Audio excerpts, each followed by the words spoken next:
Boa noite, todo mundo que está conosco nessa terceira aula do Esquenta Sebaen. Um assunto que gera bastante interesse, tireoide, de endocrinologistas, clínicos, cirurgião da cabeça e pescoço, não tem quem não se importe com tireoide. Eu estou aqui novamente, né, pessoal, só para dar alguns avisos importantes do Sebaen. Um aviso essencial. Acho que a Marise me dá um tiro se eu não der esse aviso hoje, é que a gente está se aproximando do deadline, né, a data limite para submissão dos trabalhos científicos. É dia 26 de maio, numa segunda-feira, tá, pessoal? Então, quem tem os seus trabalhos, não deixem para a última hora, né? Então, dia 26 de maio é o último dia para submissão. Quem tem trabalho para submeter, submeter antes, tá? E outros avisinhos importantes, para quem não percebeu ainda a grade do Sebaen preliminar, mas um preliminar assim praticamente final, né? Tá faltando alguns detalhes só na grade, tá disponível no site. Quem quiser observar lá, ver o que vai ter no Sebaen, tá lá toda a programação. O que vai entrar nos próximos dias são os convidados, é uma das coisas que está faltando na grade, né? Um spoiler para vocês, são 270 convidados nesse Sebaen, 10 internacionais, certo? Outra informação importante e legal, não deixem para se inscrever na última hora no Sebaen, tá, pessoal? Hoje a gente está chegando em 2.500 inscritos, bem próximo já da capacidade operacional do local do evento. Então, assim, ó, é importante não deixar para a última hora, e lembrando também, a inscrição só se efetiva no momento em que paga a inscrição, paga o boleto. Não adianta se inscrever, achar, não, estou inscrito, está garantido a vaga, não, né? Então, a gente está chegando perto de 2.500 inscritos. Eu recomendo fortemente que quem tem interesse em ir ao Sebaen já providencie a sua inscrição. E os últimos dois avisos, né? Eu acho que na sala de espera vocês puderam ver, tem dois QR Codes. Um QR Code é para entrar no grupo de WhatsApp do Sebaen. Todos esses avisos que a gente larga nas redes sociais ou por e-mail, o grupo do WhatsApp recebe primeiro, em primeira mão, né? Então, na hora, é instantâneo, a mensagem chega mais rápido no WhatsApp. E o outro QR Code é de uma lista, não é uma lista de compras, é uma lista de interessados na pelúcia do Chiru, que é uma collab do Sebaen com o Criamigos, né? O Criamigos, para quem não conhece, é uma empresa que faz bichos de pelúcia lá de Gramado, tem franquias em todo o Brasil, né? E essa colaboração eles fizeram uma pelúcia do Chiru, que é o mascote do Sebaen, o Quero Quero, que vocês já devem ter visto aí nas redes sociais, vai estar lá disponível, né? E a gente está tentando dimensionar a quantidade que a gente vai pedir para o pessoal do Criamigos fazer para não deixar faltar para ninguém, certo? Então, esses os avisos, não esqueçam dos trabalhos, 26 de maio, e eu passo a bola aí para o Rafael e para o Rui Marcial. Boa aula para todo mundo. Obrigado, Matheus. Então, acho que como o Matheus falou, são assuntos palpitantes dentro da tireoide ainda, né? A gente vai falar de hipotireoidismo em T3 e nódulo indeterminado. Eu sou o Rafael, sou o coordenador do departamento de tireoide atualmente. Estou junto com o professor Rui aqui para apresentar nossas convidadas. A gente vai começar com a Gisá. A Gisá, acho que boa parte você já conhece, né? Ela é professora lá na Universidade Federal do Paraná e no SEMP. E a Gisá vai nos falar então de se existe espaço para uso de T3 no hipotireoidismo. Gisá, tudo contigo. Boa noite. Obrigada pela participação aqui desse Esquenta Sebaen. Eu acho que realmente esse assunto ele é bastante palpitante, né? O T3 no hipotireoidismo é um assunto que esquenta mesmo. Então, vamos ver, né? Bom, a gente sabe que o T4 é o tratamento padrão, mas que em torno de 10% dos pacientes em tratamento com levotiroxina se queixam de sintomas de hipotireoidismo, independente dos valores séricos normais do TSH. E em torno de 20% dos pacientes com levotiroxina não atingem os valores normais de T3 sem suprimir o TSH. Então, talvez a levotiroxina não restaure os níveis intracelulares de T3 no cérebro em todos os pacientes, explicando os baixos scores de satisfação. Em modelos animais, a levotiroxina não restaurou o eutiroidismo em todos os tecidos, enquanto que a terapia combinada, sim. Então, o que causa a persistência dos sintomas nesses pacientes? É a incapacidade do T4 estabelecer a fisiologia normal, seria a hipótese do T3 baixo, o uso inadequado da levotiroxina, o impacto de receber o diagnóstico de se ter uma doença crônica, né, os sintomas correlacionados com outras comorbidades, né, a neuroinflamação causada pela autoimunidade pode causar esses sintomas e os transtornos de sintomas somáticos tão comuns. E, claro, o diagnóstico incorreto, que eu vou falar mais para frente, que é mais comum do que a gente imagina. Então, eu acho que com a medicina de precisão, nós vamos ser capazes de genotipar esses pacientes, né, e ter tratamentos mais alvo, terapias mais alvo e adequadas, podendo então fazer um tratamento mais individualizado para esses pacientes, que é a tendência.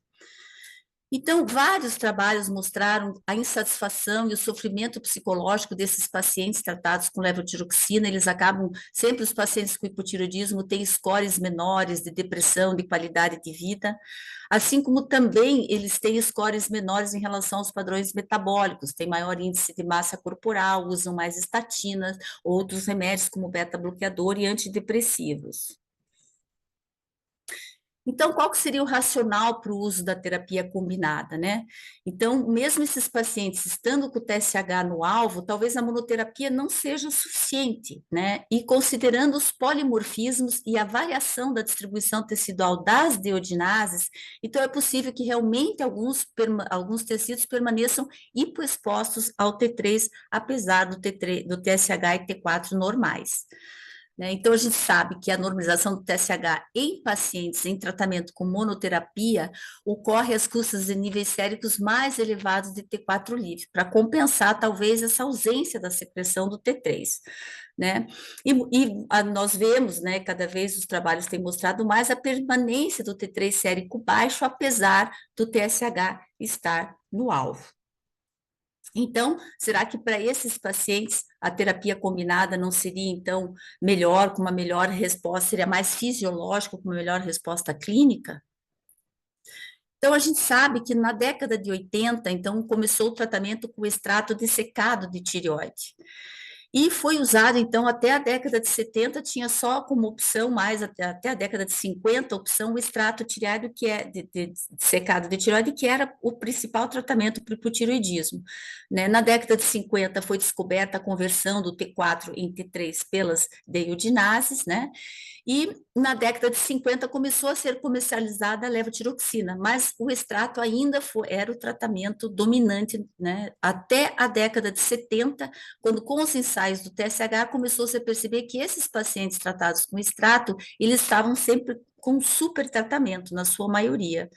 E então, já faz, desde a década de 90, começaram a sair vários artigos comparando novamente a terapia combinada com a monoterapia, e se esses níveis mais baixos de T3 séricos tinham alguma implicação.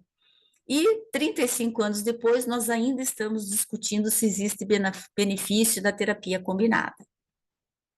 Então, como todos sabem, a tireoide secreta 100% do T4 e apenas 20% do T3. E o T3, 80% do T3, então, vai ser transformado através das deiodinases. E existem polimorfismos que podem afetar, eles diminuem a ação dessas deiodinases e podem afetar os níveis de T3 sérico.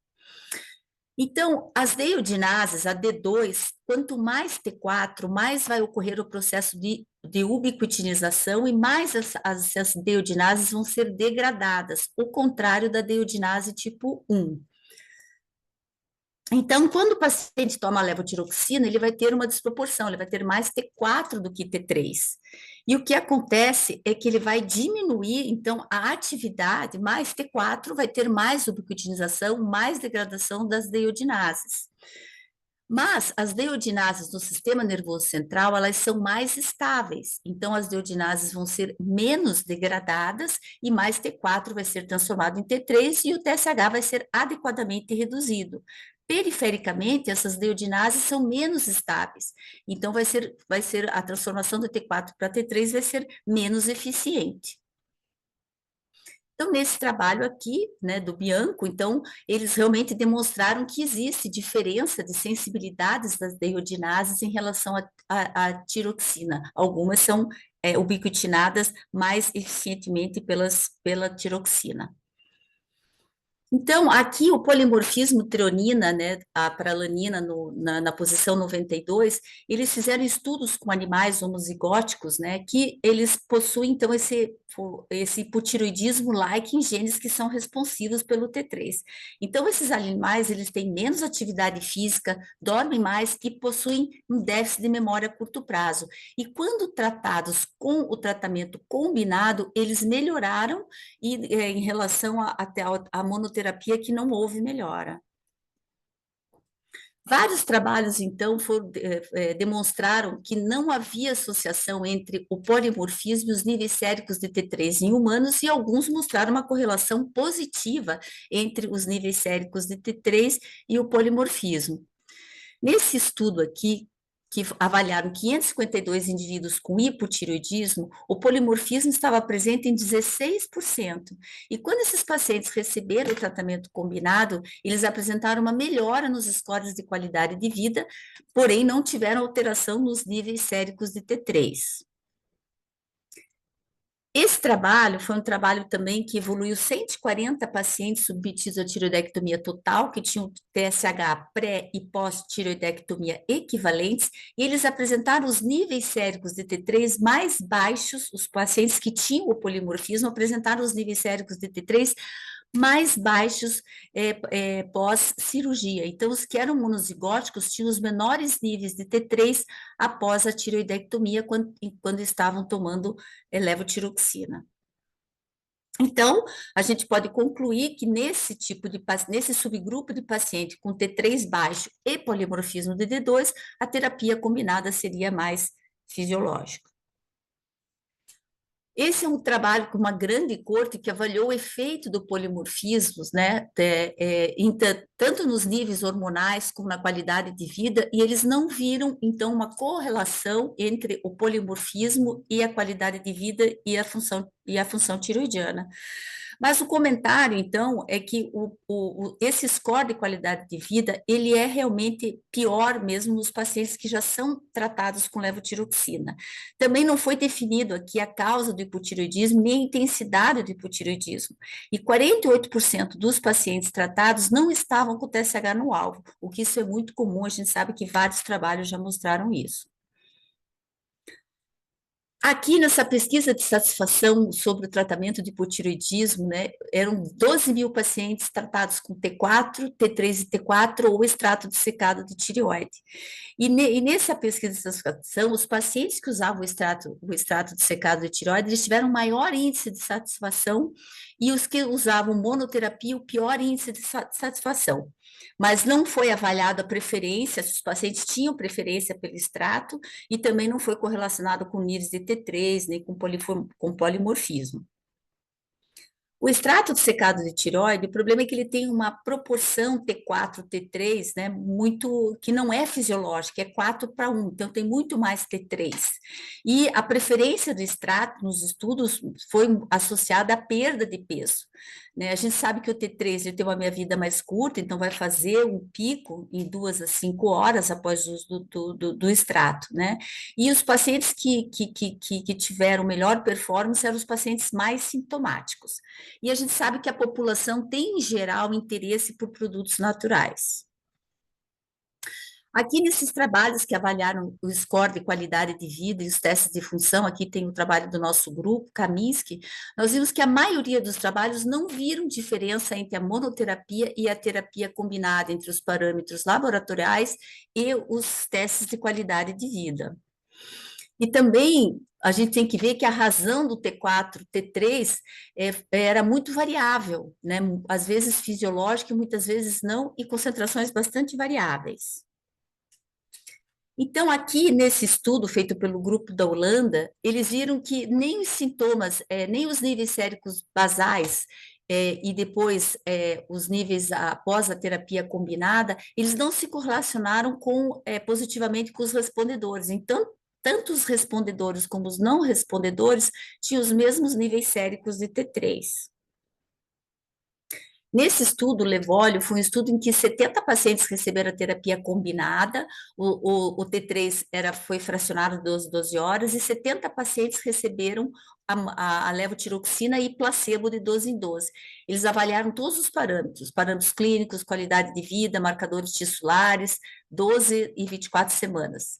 E também genotiparam com a deiodinase e o transportador MCT10.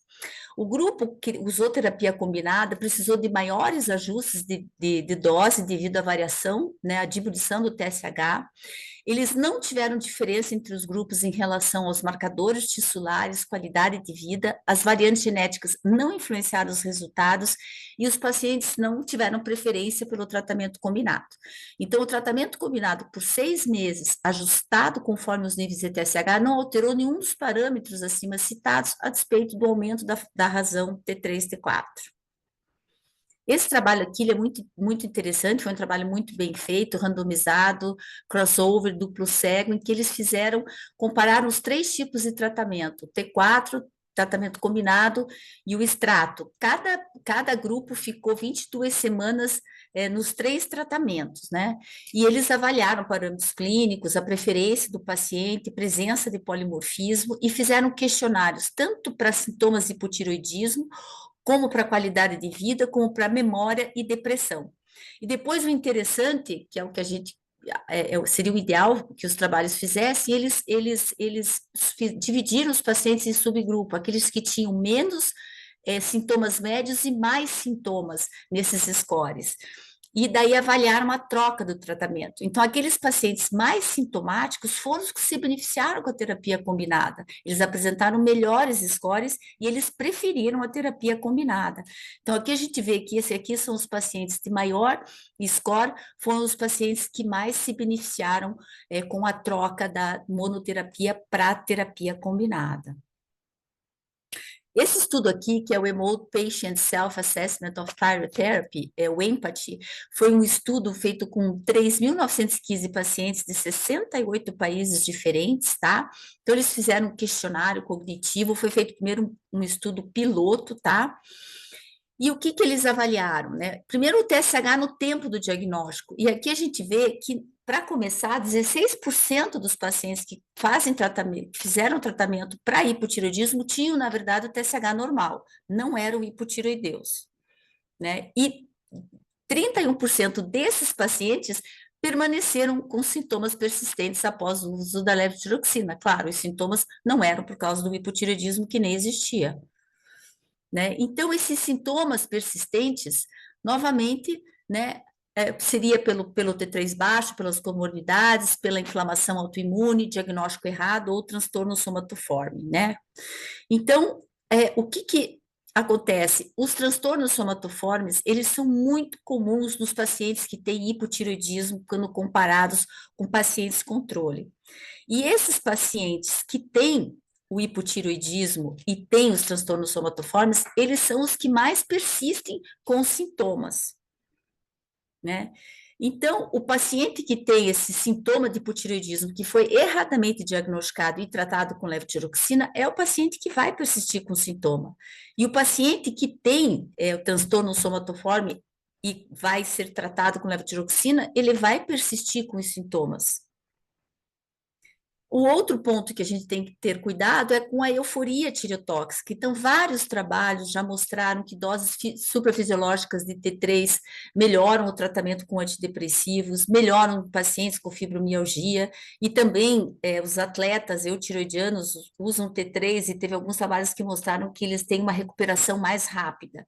Então, essa euforia tireotóxica é uma coisa que a gente tem que considerar. Então, a gente sabe que os pacientes, quando eles tomam ou terapia combinada, ou T3, ou extrato, 40% desses pacientes vão estar com o TSH suprimido, ou seja, eles vão estar tóxicos. E também existe essa repulsa que o paciente tem em ter que tomar algum medicamento e ele fica atraído por um medicamento que é dito mais natural, né? Então, de 15 ensaios clínicos, 11 não demonstraram evidência de superioridade. A formulação ainda que nós temos é ruim, ela é de curta duração e, portanto, ela tem que ser usada de 12 em 12 ou de 8 em 8 horas. Difícil de controlar o ajuste, tem maior risco para esses pacientes ficarem hipertireoideus, né? Então, cuidar com essa euforia tireotóxica. Então, os estudos têm que focar em populações não satisfeitas, avaliar o polimorfismo e com novas formulações de elongação e estudos mais a longo prazo, né? Então, foi essa a conclusão do EMPATHY. Então, até agora, nós temos aqui já 4 meta-análises diferentes que não viram benefício com a terapia combinada, e tem 2 meta-análises com 18 trials em cada uma, que não mostraram benefícios, mas os pacientes, houve uma preferência pela terapia combinada. Então, qual que é o maior problema desses estudos? As amostras são pequenas, não tem homogeneidade dos pacientes, as dosagens não são padronizadas, então a relação T4-T3 é muito variável, vai de 4:1 até 20:1. A dose fixa do T3, que tem uma meia-vida curta, os parâmetros da avaliação que são com baixa sensibilidade e a curta duração da terapia, né? Então, nesse consenso, a Associação Americana, Europeia e Britânica se uniram para fazer, então, uma recomendação, analisar criticamente os trabalhos e fazer recomendações para os futuros trials com terapia combinada. Então, avaliar os polimorfismos de iodinases e transportadores do hormônio tireoidiano é uma coisa importante, incluir apenas pacientes que não estão satisfeitos, sintomáticos com o tratamento, usar o T3 de 12 em 12 horas ou um T3 de liberação lenta e numa proporção adequada, avaliar os resultados em relação às queixas dos pacientes, em relação à preferência dos pacientes e, claro, com uma metodologia adequada. Então, eles chegaram à conclusão aqui que os trabalhos, né, todos, na verdade, eles não focaram especificamente nos pacientes sintomáticos, eles pegavam todos os pacientes com hipotireoidismo. Então, ali os pacientes sintomáticos, eles tinham um N pequeno para dar algum resultado que tenha força estatística. E a preparação do T3, a preparação com o T3 de longa liberação é melhor para ter doses fisiológicas de T3, de T4 e de TSH. E o T3 de liberação prolongada tem o polímero de zinco, ali o tironina com polímeros de zinco, que mostrou, então, que o TSH, nesse estudo aqui de fase 1, mostrou que o TSH fica mais estável e que, diferente do T3, que em 2 horas ele já tem uma queda, ele fica de 2 a 6 horas em platô e depois um novo platô. Aqui, então, o que dizem?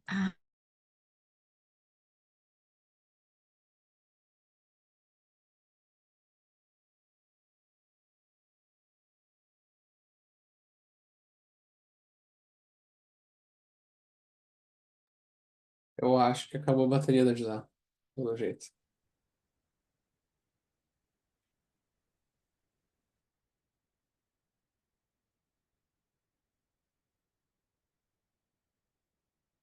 Eu não sei se a gente já tem alguma pergunta da plateia, de repente podia ir vendo isso enquanto que ela volta. Ou então a gente passa para a aula da Fernanda, mas daí vai ficar no meio e vai ficar. Ela deve estar voltando.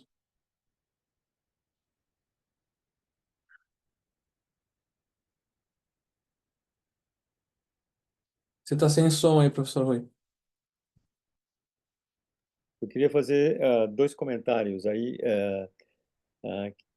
que eu iria fazer quando a Gisela terminasse, né? Primeiro, esse T3 de longa duração, né? Vocês sabem, eu sou amigo e próximo do Bianco, eu tenho acompanhado, né? Eles fizeram um estudo de fase 1, né? Mas o produto ainda não saiu, tá certo, né? Então, seria uma coisa ideal, né? Eu sou de um tempo que a gente tinha bastante T3 para ser usado, né? Na verdade, quando eu comecei a fazer endócrino, a gente só tinha T3, a gente só tinha o Sinomel e não tinha o T4 ainda, né? Então, até eu escrevi com o Bianco um paper onde eu conto essa minha experiência de você usar apenas T3. Eu confesso para vocês, os pacientes eram mais felizes. apesar que eles tinham que tomar 3 vezes por dia e seguramente eles estavam com o TSH suprimido, né? Então, e, e, e não- e- então esse produto não existe, tá certo? Então não é prático, né? O que podia eh, acontecer seriam as formulações de T3, né? Mas aí eu tenho muito medo, tá certo, né? Então eu também acompanhei um outro caso onde o T3 era formulado em farmácias de manipulação com alto risco para os pacientes, né? Existem até alguns casos, endocrinologistas mais antigos, que me contaram que as pessoas, teve indivíduos que morreram até por excesso de T3 em T3 mal formulado, né?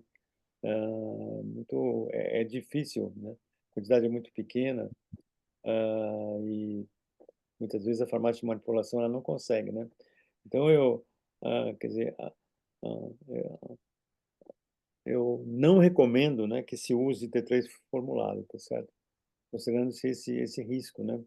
Apesar de eventuais vantagens aí que vários autores têm demonstrado, né? E a chave da questão é essa, né? É muito interessante. Eu acompanhei aí por causa da minha proximidade com o Bianco, e a grande força que ele teve foi quando ele mostrou a voz dos pacientes, né? Até então, o médico Desculpe, americano. gente, tem que tirar de novo. Bom, não tem problema. Não sei o que tive um blackout aqui.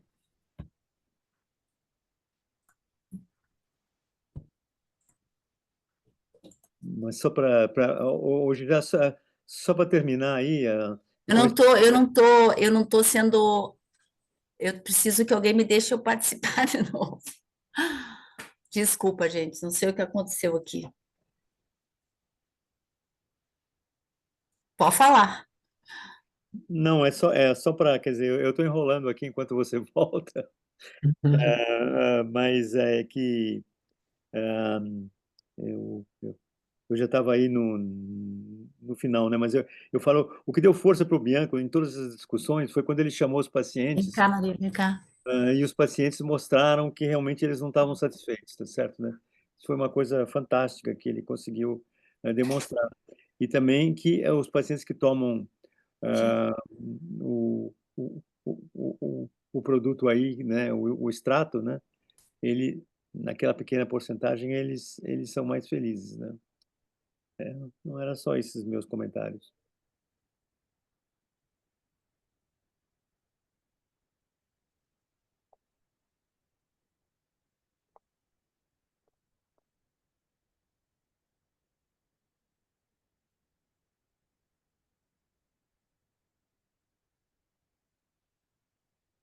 Você está sem som, só Edizar. Liga o seu áudio aí. Tá, Mas estamos vendo a apresentação perfeito. tá, desculpe. É, Imagina. então, o T3 de liberação lenta, né, vai ser o ideal. Como vocês viram aqui, o platô em 6 horas e depois permanece 12 horas. Eu não estou conseguindo, Maria, não estou conseguindo ir para frente.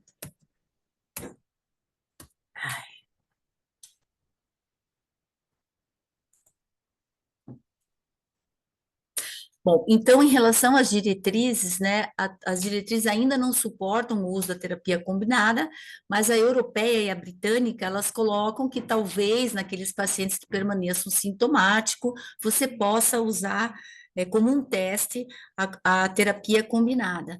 Então, considerar a associação, né, no subgrupo de pacientes que têm os sintomas persistentes, que têm excluído outras causas, né, dose otimizada de levotiroxina e com o TSH no alvo. Não fazer em gestantes, idosos, crianças ou pacientes que tenham problemas cardíacos.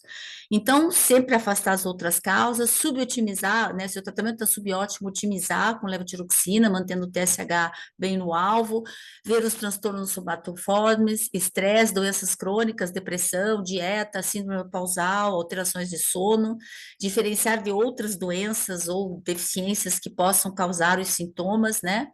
E no caso, como prescrever? A razão T4, T3 é entre 13 a 20 para 1. Então, se o paciente usa 100 microgramas de levotiroxina, você vai dividir 100 por 20, então 5 microgramas seria a dose do T3. Então, você vai dividir de 12 em 12 horas, 2,5 microgramas. E a nova dose T4 vai ser os 100 microgramas menos a dose do T3 vezes 3. Então, aqui no caso seria 100 menos 15, 85. Então, esse paciente seria prescrito com 88 microgramas, mais 2,5 microgramas de T3 de 12 em 12. Nós não temos nenhuma formulação comercial aqui no Brasil, nem de T3, nem de terapia combinada. Então, em geral, o T3, as concentrações variam de 5 até 25 microgramas. Então, no Brasil, não há formulação de T3 disponível, portanto, a manipulação dos hormônios tireoidianos é proscrita, é muito perigoso manipular T3, então ainda não podemos pensar em usar o T3. Então, a terapia de escolha é a levotiroxina, aparentemente a reposição de T3 e T4 poderia ser a mais fisiológica, quem vai se beneficiar? Os pacientes com queixas, e com a medicina de precisão, podemos oferecer recurso para identificar também essas variantes genéticas, tanto das neoginases como dos transportadores. Precisamos, então, de T3 de longa duração, utilizar uma proporção correta, T4, T3, e mais estudos, então, avaliando essas questões. No futuro, nós temos as drogas tireomiméticas, né, que o T3-like ele vai se ligar seletivamente ao TR-beta, que tem, por exemplo, predomínio no fígado, sem ter os efeitos deletérios no coração. E nós temos, então, os agonistas TR-beta tecido específico, que aqui, no caso, por exemplo, a fusão do T3 com o glucagon, que tem uma alta expressão do receptor de glucagon no fígado, então vai ter um drive, né, para o fígado. Então, isso sendo utilizado no tratamento da NASH, que nós temos o VK2809 e o resmetirom. Obrigada. Obrigado, Gisele. A gente vai deixar as perguntas tudo para o final, que acho que fica mais prático. Eu acho que a gente pode passar, então, para a aula da Fernanda. A Fernanda Weisman é coordenadora do grupo de câncer de tireoide lá do INCA, professora da FRJ, diretora do departamento de tireoide, da Lattes, o que mais? Organizadora do ITC.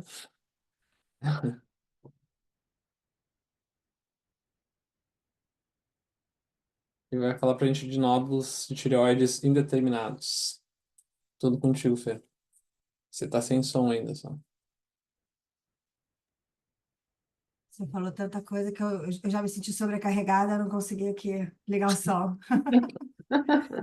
Já não sei mais nem qual convite que eu vou fazer aqui, mas aqui é para o Sebae que a gente vai convidar. Depois depois da discussão, eu fiquei pensando e lembrando aqui de um caso que eu atendi essa semana, que eu acho que ilustra muito bem o que a Gisá colocou. Bom, primeiro eu queria agradecer o convite, né? Achei essa ideia, né, de fazer um esquenta super bacana, né? Tomara que isso pegue aí para todos os congressos.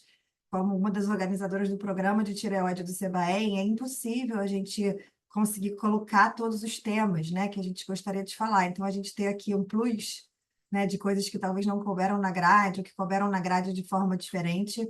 Foi uma maravilha. Então, obrigada aí por prestigiar aqui a nossa tão querida e importante tireoide. Não é isso, doutor Rui? Tireoide? Bom, me sobrou falar aqui de nódulo de histologia indeterminada. Em relação a essa apresentação especificamente, os meus conflitos de interesse não se aplicam, mas achei que valia a pena a gente botar aqui. Bom, vou falar um pouco da avaliação de nódulos, né, bem rapidamente, para depois a gente entrar nesse assunto, né, dos nódulos indeterminados. Parece um slide, né, trivial, mas acho que na prática clínica, às vezes, a gente esquece, né, que essas coisas são completamente relacionadas e superpostas uma com a outra, e em nenhum momento elas são sequenciais, né, como a gente às vezes imagina, em que se a gente subir o próximo degrau, a gente esquece o primeiro. Então, eu botei nessa figura redondinha, né, porque eu acho que é uma combinação aí da história clínica com a ultrassonografia, com a indicação sim ou não de PAF, com o resultado da mesma, e com a indicação sim ou não de biologia molecular, e o que eu vou fazer com o resultado que eu tenho, né, dessas ferramentas. Então, é o que a gente tem, é o nosso arsenal, mas, de novo, acho que a gente tem né? Eu tenho visto cada vez mais as pessoas pensando de uma forma um pouco mais compartimental, como se a gente estivesse vendo uma fotografia, e no fundo o que a gente tem é um filme, né? A gente tem um filme da história do paciente, de quem é o paciente, de quantas ultrassonografias ele tem, como é que evoluiu isso tudo, e aí a gente vai somando aí cenas a esse filme para a gente ver o final, onde esse filme vai chegar. Então, hoje, o mais aceito, apesar da gente ter várias classificações de ultrassom, né, o que pegou mais, eu acho, mundialmente, depois a gente pode até discutir, foi o TIRADS, né, e o ACR TIRADS, do Colégio Americano de Radiologia, e acho que ele dá uma dica para a gente, assim, né, dos fatores de risco, para aquele, das características suspeitas, fatores de risco não, das características nodulares que levam à suspeição de câncer, né? Então, a gente sabe que isso não é talvez um contínuo, né? Muitas vezes a gente tem nódulos que são cânceres até mais agressivos, mas que não preenchem os critérios e podem ser classificados como um TIRADS 4, por exemplo, né? Então, cânceres agressivos, como foliculares muito agressivos, não têm calcificação e às vezes eles não pontuam, né, até 7, porque eles não têm calcificação. Então, isso é mais uma coisa que eu acho que tem que estar na nossa cabeça. Como a gente tem os carcinomas papilíferos como os grandes predominantes mundialmente, dependendo da casuística, entre 85% e 95% dos casos, as classificações de câncer, de risco de câncer naquele nódulo, são feitas principalmente baseadas nas características dos carcinomas papilíferos. Tanto as características ultrassonográficas, quanto as características citológicas, né? Então, eu vou falar mais para frente um pouco da citologia, mas acho que é importante que a gente tenha isso em mente, que muitas vezes um carcinoma medular não vai ter uma punção Bethesda 6, por exemplo, e não por isso é um câncer menos agressivo. Cada vez mais a gente tenta dissecar um pouco, né, o que tem dentro desse TIRADS para saber quais são as características que pesam mais ou menos. Nenhuma dessas classificações vai dizer para você isso é com certeza câncer, isso não é câncer. E talvez o que a gente tenha que adotar hoje na avaliação de um nódulo é se a gente quer achar um câncer agressivo, né? Então, a gente quer achar câncer que precisa ser tratado. Isso é uma mudança, né? A gente sabe hoje que cânceres indolentes, talvez a gente não tem problema se a gente tiver chamando ele de indeterminado e lá na frente descobrir que se tratava de um câncer por um comportamento diferente ou por uma característica que apareceu ao longo do tempo. E hoje a gente sabe que na própria ultrassonografia, e aí eu não estou mais falando de diagnóstico de câncer, no momento em que a gente tem um nódulo suspeito, algumas características são mais preocupantes dentro daquele nódulo suspeito. Então, aquele que tem invasão, a ecogenicidade cada vez mais ganhando força, né? Então, nódulos grandes, muito grandes, são nódulos que, se são suspeitos, são nódulos que a gente precisa valorizar bastante. E uma coisa que tem crescido muito é essa história da hipoecogenicidade marcada. Então, nódulos que têm uma hipoecogenicidade marcada, né? Então, ele é muito preto e não são cistos, né? Então, um bom ultrassonografista vai dizer para você se aquilo é um nódulo marcadamente hipoecóico ou se aquilo é um nódulo cístico, né? Esse é um nódulo que não é cístico, marcadamente hipoecóico e que a gente já vê, então, extensão extratiroidiana. Por que eu estou mostrando esse ultrassom? Porque não me importa a punção desse nódulo. Isso aqui é altamente sugestivo de câncer e altamente sugestivo de um câncer agressivo, né? Então, a gente vai falar um pouco mais. Mas aí eu acho que a gente não esquecer da onde veio aquele material citológico que a gente está obtendo para depois chegar à conclusão do que fazer com essas punções indeterminadas. Então, no momento em que a gente vê uma ultrassonografia dessa e manda o paciente fazer a punção, a gente já tem que ter em mente que, se vier câncer, eu já espero que venha. Se vier indeterminado, provavelmente isso é câncer. Se vier benigno, a gente vai duvidar, né? Então, talvez esses nódulos, mesmo com punção benigna, a gente precise pensar, por exemplo, em rebiopsiar, né? Por quê? Porque ele vem de um nódulo que é altamente suspeito. Então, mais a ideia, né, da gente ver esse filme como um todo. Outras características, por exemplo, né, a gente vê que quanto maior esse crescimento vertical, ele não respeita os limites da tireoide, também maior é a chance de você estar diante de uma doença agressiva, né, como essa daqui, por exemplo. A gente vê que o nódulo não tem muita dúvida se ele é mais alto do que largo, né? Ele parece uma salsicha. A gente está vendo ele aqui em direção à cápsula tiroidiana. Então, a ultrassonografia já tem que guiar um pouco o que eu vou fazer quando a gente tiver um resultado indeterminado, né? e não começar o papo de nódulos indeterminados, o que fazer, né? Então, da onde veio essa punção indeterminada? Esse é o novo algoritmo da ATA, né? De novo, isso é um rascunho, ainda não está publicado, mas eles também vão falar bastante sobre as características ultrassonográficas e quanto que a gente deve funcionar, e dando um peso diferente em termos de câncer para essas características que estão também presentes no TIRAD. Então, aqui, como eu falei para vocês, nódulos marcadamente hipoecóicos são nódulos que, no mínimo, têm uma suspeição intermediária. Se a gente for voltar lá no TIRADS, ele não vai ser nem TIRADS 3 se ele tiver só isso, né? Então, é super importante a gente entender de onde vem, né? Por que ele chegou a esse número, né? Por que ele chegou a essa conclusão?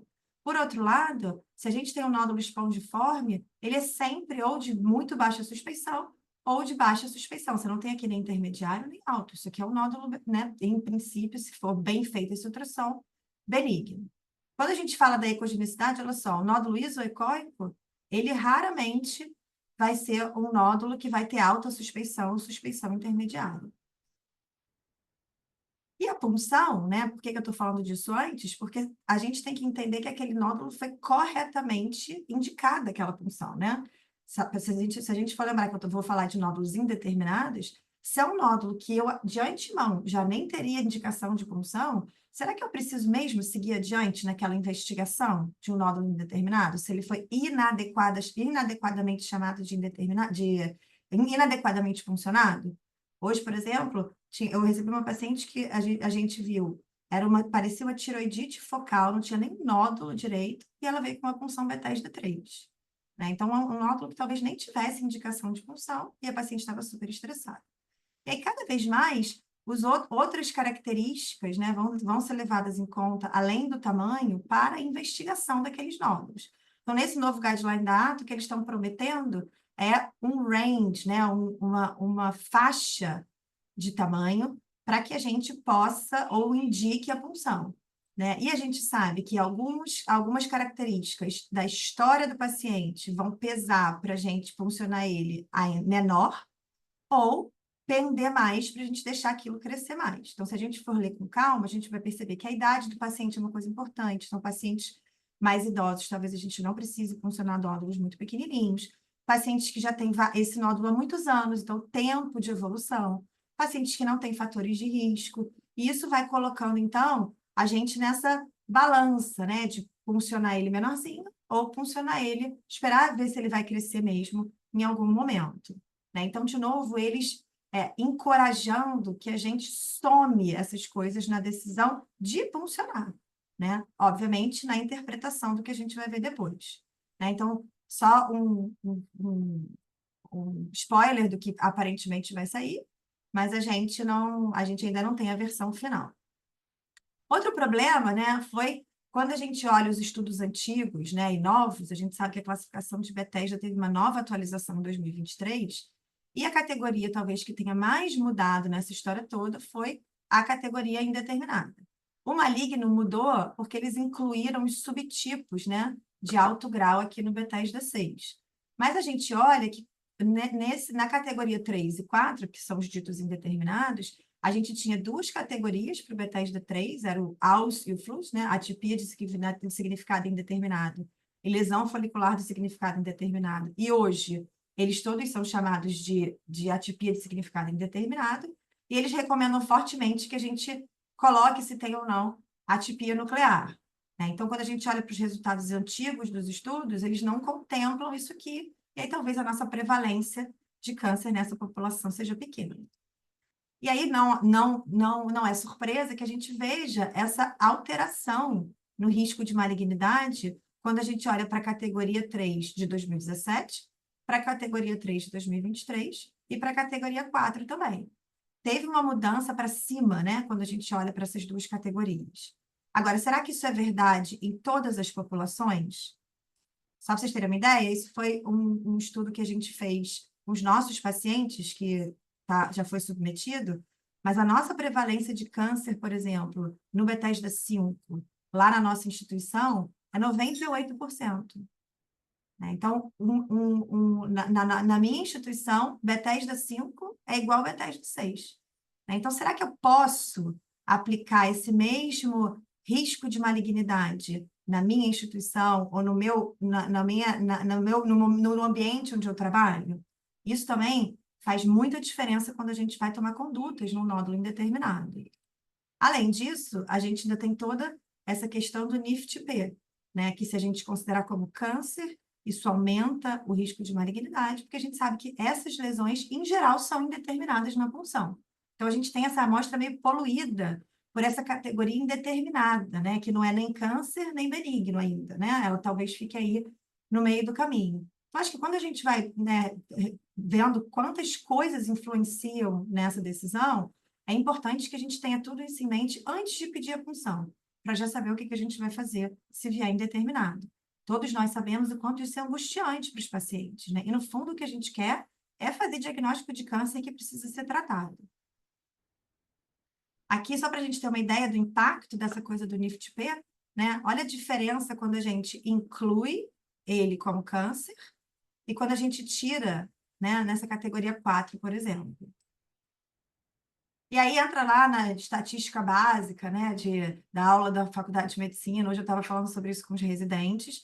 O que é, né, a acurácia de um teste para ajudar a gente a resolver esse imbróglio aí de um nódulo indeterminado, né? Então, a gente tem que se lembrar o que é sensibilidade, o que é especificidade, o que é valor preditivo negativo, o que é valor preditivo positivo. A gente quer um teste que, dependendo da prevalência, a gente quer um teste ou que confirme ou que afaste a possibilidade de câncer, né? Se eu tenho uma prevalência muito alta de câncer, o que eu preciso é um ótimo valor preditivo negativo. A maioria é câncer. Então, eu preciso ter certeza de que aqueles que não são câncer, eu posso confiar que realmente não são. Por outro lado, se eu não tenho nenhum diagnóstico de câncer, eu preciso confiar que aqueles que são câncer realmente são câncer, eu preciso de um alto valor preditivo positivo. E aí a gente tem que entender qual é a nossa prevalência de câncer. No nosso caso, como é que a gente calcula essa prevalência de câncer? Além de ser institucional, a gente também pode calcular em relação à categoria que a gente está usando. Então, naquele nódulo que eu mostrei inicialmente, marcadamente hipoecóico, se a gente for ver a prevalência de câncer num nódulo como aquele, é entre 90% e 100%. Então, se ele vier indeterminado, eu preciso de alguma coisa que tenha um valor preditivo negativo muito boa. Eu tenho que confiar naquela negativo. Eu já estou assumindo que aquilo é positivo, né? E nem sempre a gente tem o mesmo teste que atende as duas respostas. Cada vez melhores. Eu vou falar um pouco da história dos testes, tá? Mas é muito importante porque essa prevalência de câncer, a gente pode usar a ultrassonografia. E a história pessoal, qual é a chance dessa pessoa ter câncer?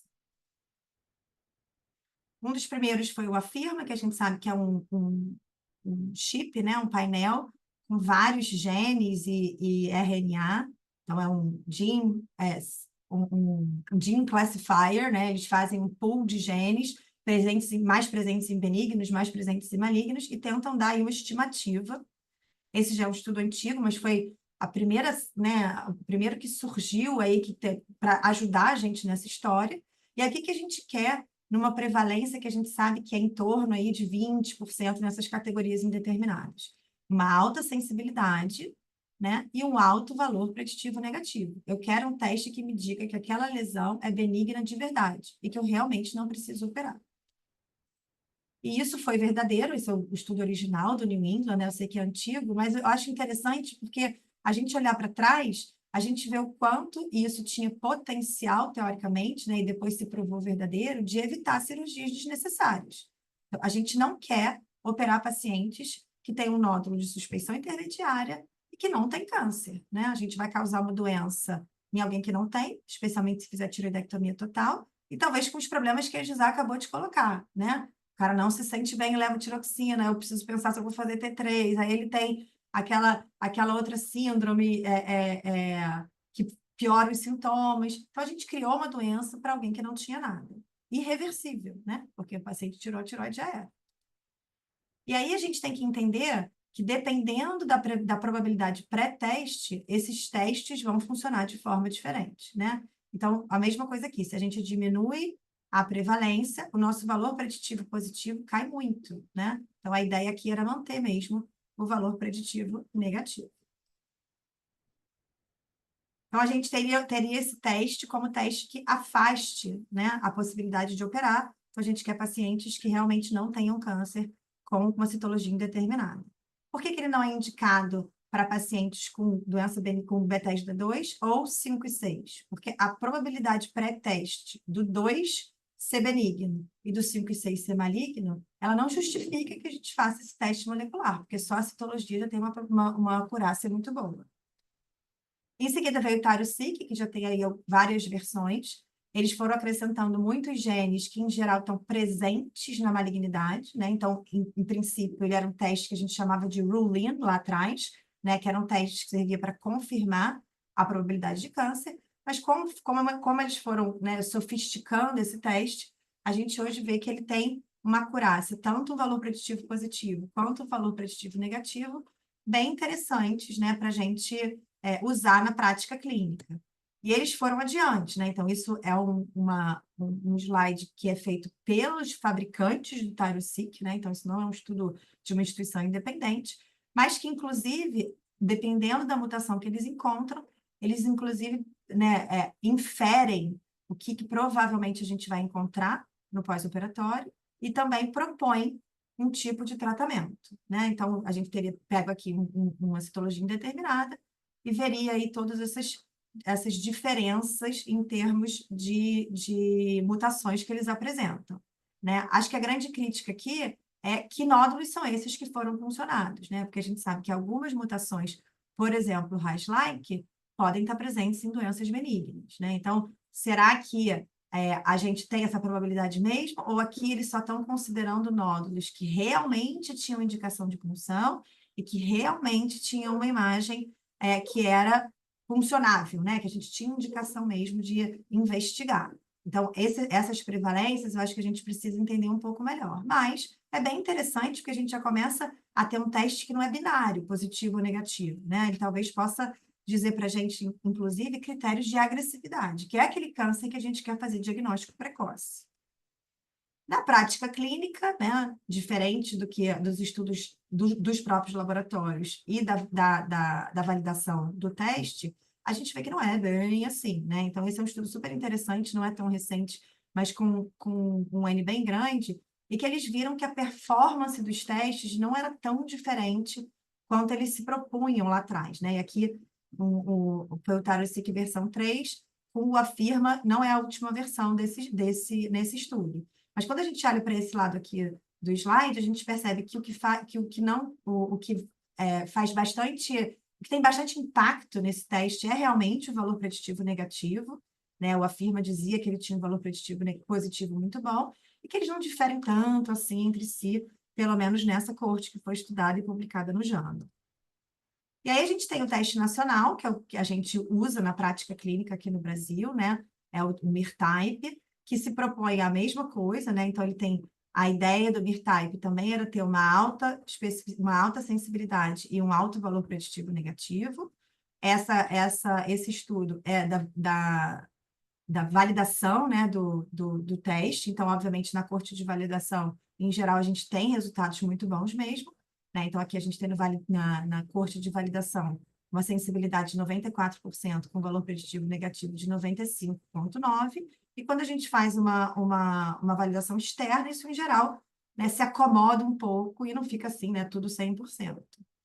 Mas a gente tem mesmo, né, testes que podem nos ajudar, né? E para alguns casos selecionados, eles podem ajudar a gente, né? Essas versões mais modernas dos testes, elas se propõem a realmente ter um valor preditivo negativo bom e um valor preditivo positivo também muito bom. Então, cada vez mais a gente usa um teste só para as duas coisas. Mas, de novo, se a gente olhar aqui ao longo dessa tabela toda, o grande foco aqui é o valor preditivo negativo, né? Então, é a gente evitar cirurgias que não precisam ser realizadas, porque se a gente for lembrar lá da prevalência de câncer do Bethesda que eu falei, tanto na versão de 2017 quanto na versão de 2023, a maioria não é câncer, né? Então, a forma de a gente ler ao contrário aquilo, né? 20%, 30% são câncer, por outro lado, 70%, 80% são benignos. Então, a maioria continua sendo benigna. Aqui só uma representação visual da diferença dos testes, né? Mas a gente vê que um vai ter um pouco mais de vantagem, outro menos vantagem. Mas a gente pode, né? A gente tem disponível no Brasil, tanto o ThyroSeq quanto o MirType. O Afirma, já não sei mais se está tão disponível quanto já foi, mas a gente consegue fazer esses testes no Brasil e usar isso na nossa prática clínica. Esse é um trabalho lá do pessoal da UFRJ, que eu acho que ilustra um pouco do que eu estou falando aqui, né? Então, aqui o que eles fazem? Eles primeiro entendem qual é a prevalência de câncer nos pacientes Bethesda 3 e 4 na coorte deles.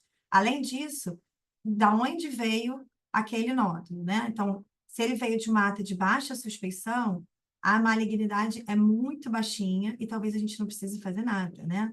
Pode até considerar se a gente vai ou não fazer o teste molecular.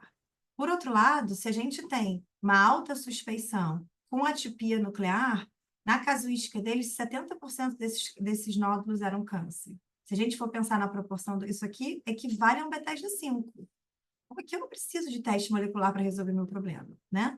Aqui no meio, a gente vai ter esses casos indeterminados, mas que muitos talvez não precisem de maiores esclarecimentos se a gente se lembrar de onde ele veio, se ele tem ou não tem atipia nuclear, se ele tem ou não tem, né? Então, ler um pouco mais, de forma mais extensa a citologia também pode ajudar a gente a não precisar de nada disso e não submeter o paciente a um procedimento desnecessário. Então, eu acho que eles colocam nesse artigo que em alguns casos a gente realmente pode dispensar o teste molecular, se o paciente tiver realmente grandes fatores de risco, né, pacientes pediátricos, por exemplo, presença de atipia nuclear, a gente não precisaria de testes moleculares para mandar esse paciente para cirurgia, ou, por outro lado, dizer que ele pode acompanhar. Essa é uma revisão mais recente, mas que também, quando a gente olha, está falando mais ou menos a mesma coisa. Então, a gente hoje só tem AUS, né? A gente não tem mais FLUS. A gente pode pensar em repetir a punção ou fazer uma core, que é bastante controverso.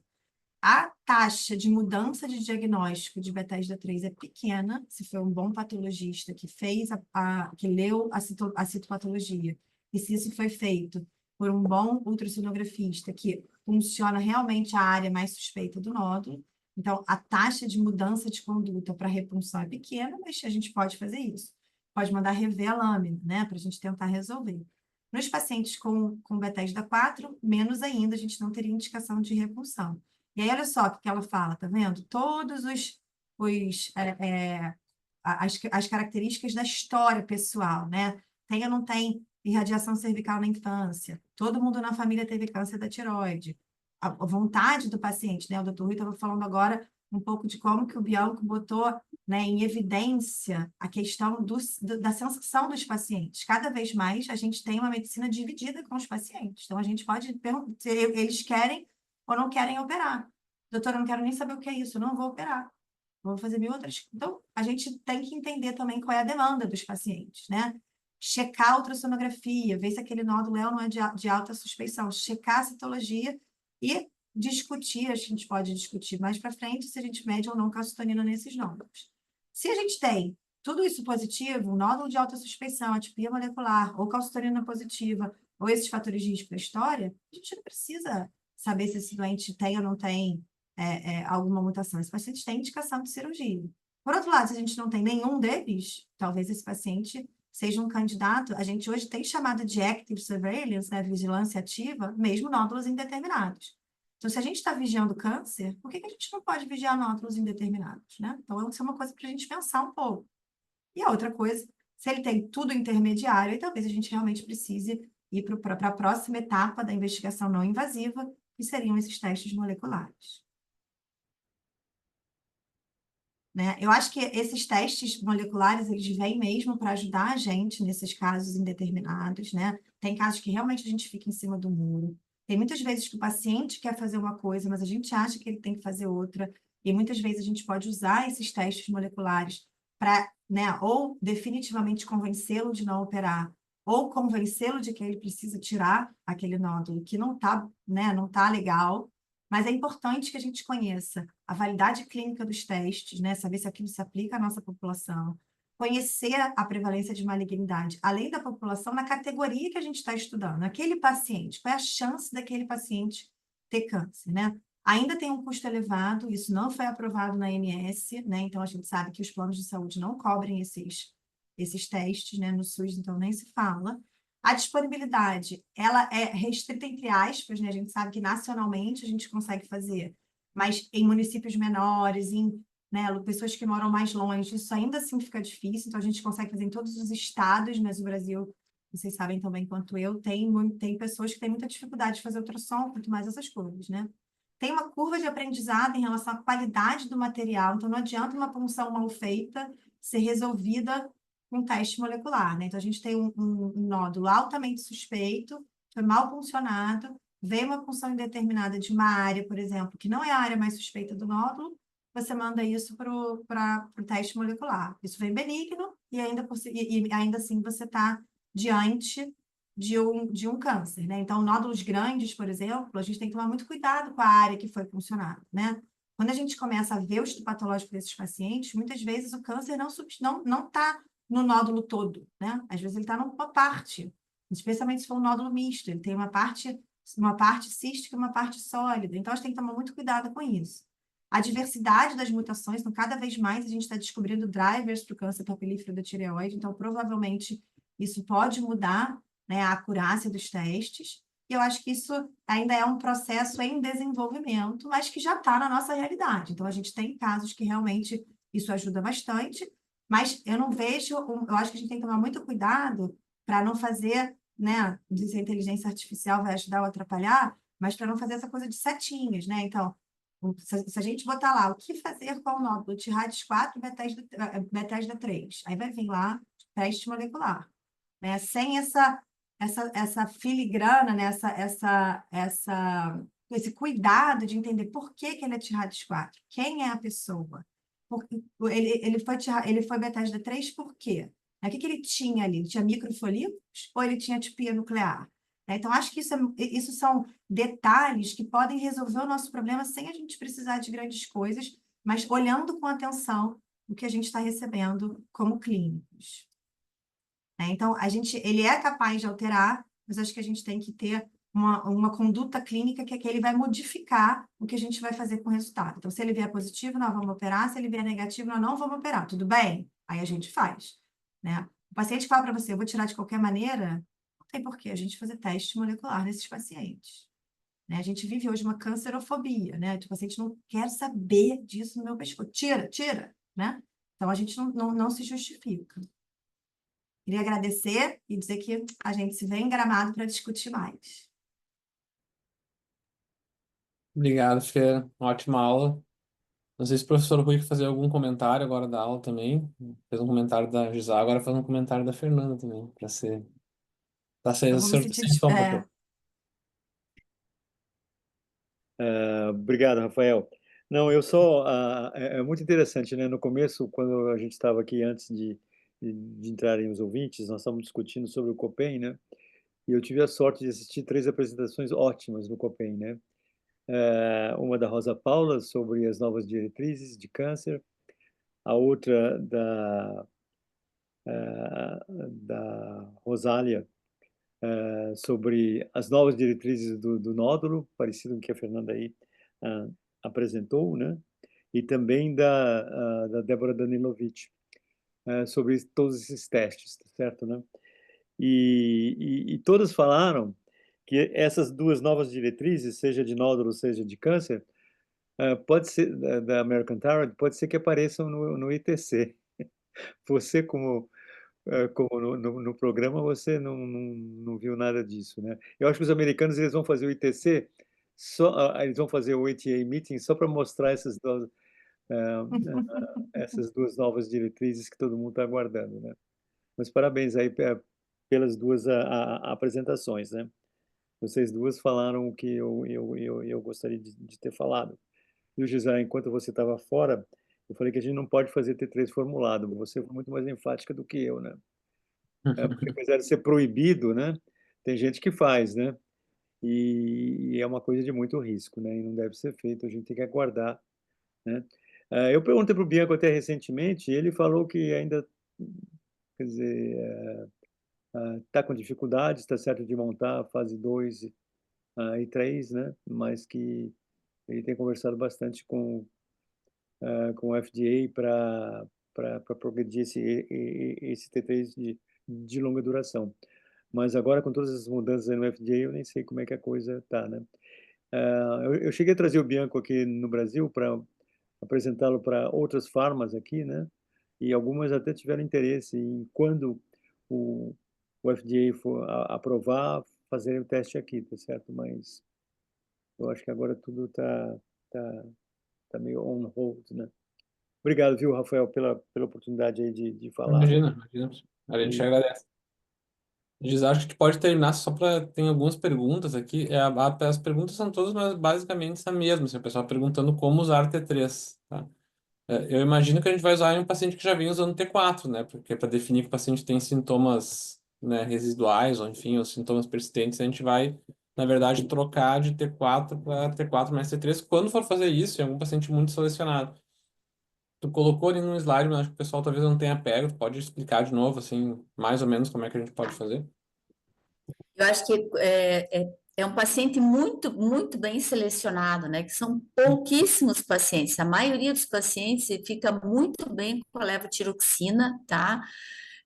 Então, a terapia combinada, ela só vai ser realmente benéfica naquela gama de pacientes que persiste sintomático, que foram afastadas todas as outras comorbidades, todas as outras causas, transtornos somatoformes, depressão, menopausa, existem N fatores, então, cuidadosamente, depois que você afastou tudo isso, esse paciente, e aí a gente está com essas novas, né, com essa medicina de precisão, a gente vai conseguir cada vez direcionar melhor, vai ser aquele paciente que tiver o polimorfismo, ou para deodinase, ou para transportador, níveis de T3 baixo, enfim, vai ser um conjunto de coisas que vai ajudar você a decidir a fazer a terapia combinada. No momento, aqui no Brasil, nós não temos essa possibilidade, porque nós não temos, né, o T3, ainda não temos a liutironina, e então nós não podemos, em absoluto, manipular o hormônio tireoidiano, ainda mais o T3, que é mais perigoso ainda.